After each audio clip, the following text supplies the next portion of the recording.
It's another edition of Time About the Movies. We wrap up the week by wrapping up the month of June 1991. We are at June 28th, 1991. And we got three movies to look at today, but let's start with the biggest new release of the weekend. It's a movie that is a sequel to a movie that came out a long time ago. You got a lot of the same people back for this one. You have a lot of high expectations from it. I mean, what more can you say about this movie that hasn't already been said? Let's just jump right on into it. Let's start with our first movie, and that is...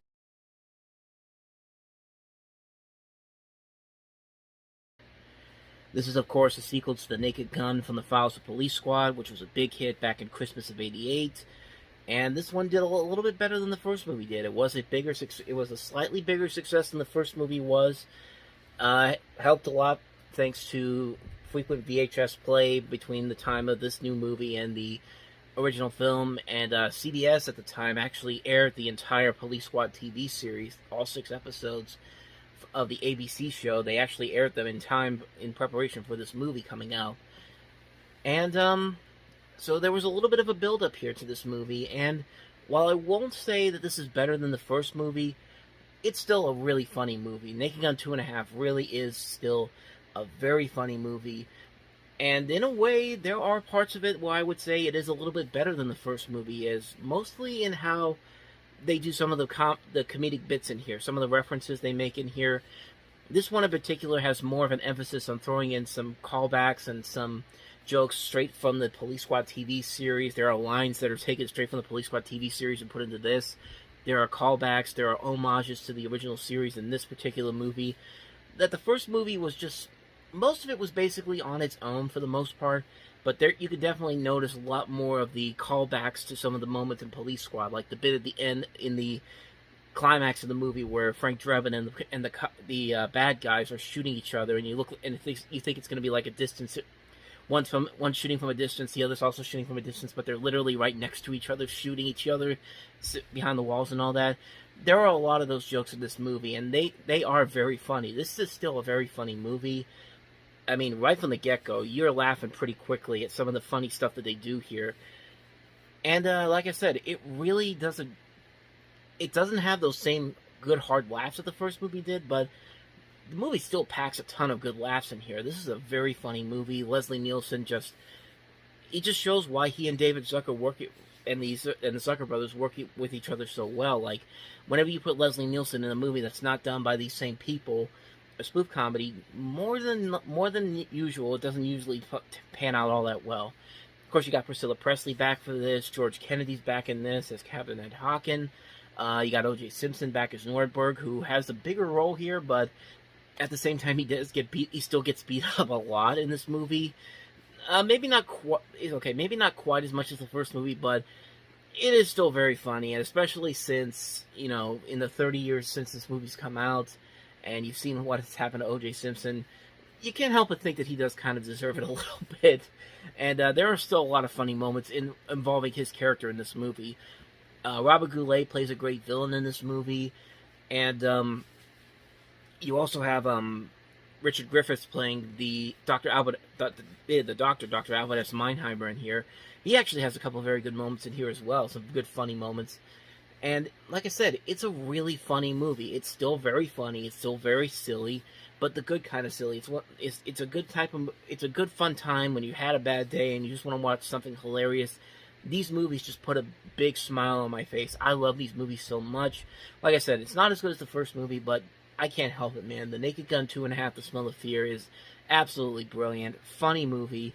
I don't think I need to say it anymore, but you gotta check it out if you haven't seen it already. So with that said, let's go ahead and move on to the next movie, and that is Europa, Europa.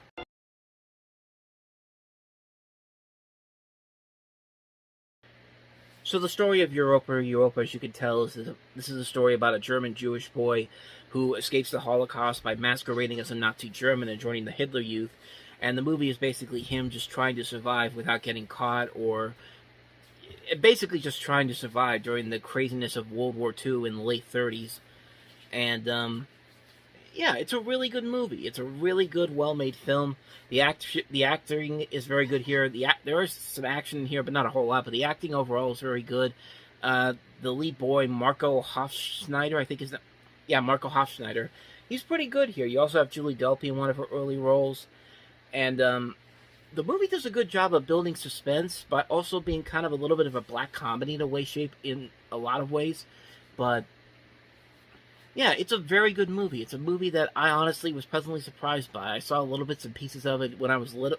Was not little when I was watching the old Siskel and Ebert shows back from about when I was watching on YouTube about maybe 15 years ago when they put them online, and I saw this movie on here, and I thought this might make for a decent movie to watch someday. And I watched it a couple months ago, and yeah, it definitely does deliver a lot of what I was expecting from it. So it is a pretty good movie. I definitely say check it out if you want to see something a little bit different. This movie will definitely fill your intentions for it, whatever, fill your taste buds, I should say.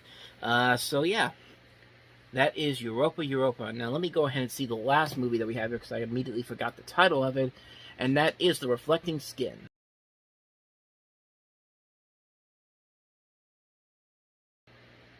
This movie is basically known as the Exploding Frog movie because it literally opens up with these kids making a frog explode, and it was so intense when this movie came out in 1990 that screenings had to be scheduled in order to cater to demand because of the word of mouth on this film. And some people thought it was insane. They thought it had some abnormal situations and some really morbid characters.